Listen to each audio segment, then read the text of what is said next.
शांति के उपाय। अष्टवक्र जी कहते हैं कि जो कर्म किए जा चुके हैं वे वासना एवं अहंकार से किए गए हैं, अतः उनका फल तो भोगना ही पड़ेगा।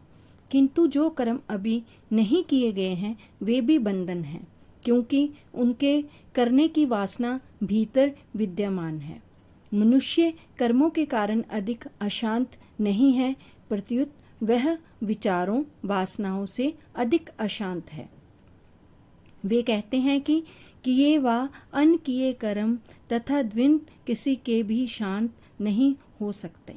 संसार के प्रति उदासीन होकर त्याग परायण और आवृत्ति होना ही शांति प्राप्त करने का एकमात्र उपाय है। व्रत लेकर कसमें खाकर इनको छोड़ने का प्रयास करने से मनुष्य और भी अशांत है। अतः स्वाभाविक रूप से जो हो रहा है उसे स्वीकार करके अनाग्रह पूर्वक जीवन व्यापन करने से अशांति दूर हो सकती है।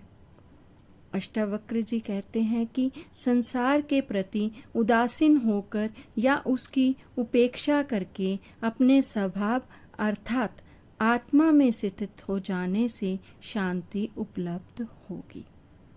अष्टावक्र जी कहते हैं कि आत्म अज्ञान के कारण ही संसार की इस लोक में जीने की कामना, भोग की वासना एवं ज्ञान की इच्छा कभी शांत नहीं होती। किंतु जिसने आत्म तत्व का स्वाद चख लिया उसे संसारी भोग, वासनाएं, जीने की इच्छा, इसका ज्ञान आदि सब अनित्य एवं क्षणिक प्रतीत होने लगते हैं। उसे संसार से वैराग्य हो जाता है।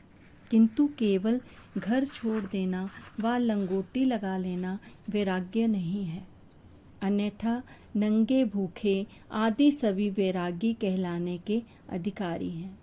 लेकिन जिसने आत्म तत्व का ज्ञान प्राप्त करके परम अनंत का स्थायी नित्य निर्दोष सुख प्राप्त कर लिया, वह आत्मज्ञानी ही वैराग्यवान एवं जीवन मुक्त है। उपयुक्त संदर्भ में अष्टवक्र जी कहते हैं कि जो संसार के विषयों में रुचि लेता है, जो इनके भोगों से आनंदित है, जिसे ये संसार की सारभूत दिखाई देता है, जो संसार की भौतिक उन्नति को ही उपयोगी समझता है, वह उस आत्मज्ञान के सुख से वंचित रह जाता है। ऐसे व्यक्ति को सब कुछ मिल जाने पर भी शांति प्राप्त नहीं हो सकती। अतः आत्मज्ञान ही शांति प्राप्ति का उपाय है। आगे कहते हैं कि सुख दुख, जीवन मरण, लाभ हानि, संघर्ष शांति, पुरुष प्रकृति, जड़ चेतन आदि अनेक द्वंद्व हैं। ये सृष्टि इन पर आधारित है। ये द्वंद्व एक ही सिक्के के दो पक्षों की भांति है। एक को मिटाकर दूसरे को रखना संभव नहीं है। या तो दोनों ही रहेंगे या दोनों ही हटेंगे। सृष्टि में दोनों ही संयुक्त हैं। इसलिए अध्यात्म दोनों को ईश्वरीय मानकर उन्हें स्वीकार करने को कहता है। आगे कहते हैं कि इनकी उपेक्षा कर यथा प्राप्त वस्तुओं में संतोष करने वाला ही आत्म सिद्धि को प्राप्त होता है, उसी को आत्म ज्ञान होता है। अतः द्वंद्वों को स्वीकार करना ही मुक्ति का मार्ग है। दुनिया में विभिन्न प्रकार के मत, मान्यताएं, सिद्धांत एवं साधनाएं, किंतु इनमें सत्य कहीं भी नहीं है। सत्य इन सभी के पार है।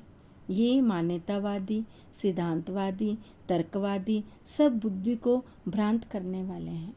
अतः ज्ञान के मुमुक्षु को इन सब से बचना चाहिए। आगे कहते हैं कि शास्त्रों एवं विभिन्न सूत्रों की उपेक्षा की बात कहते हैं। इन महर्षियों, साधुओं, योगियों के विभिन्न मत हैं।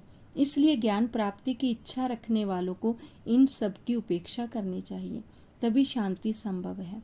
सत्य न शास्त्रों में है न सिद्धांतों में, वह स्वयं के भीतर है, जिसे पाना ही ज्ञान है। उसी से शांति प्राप्त होगी।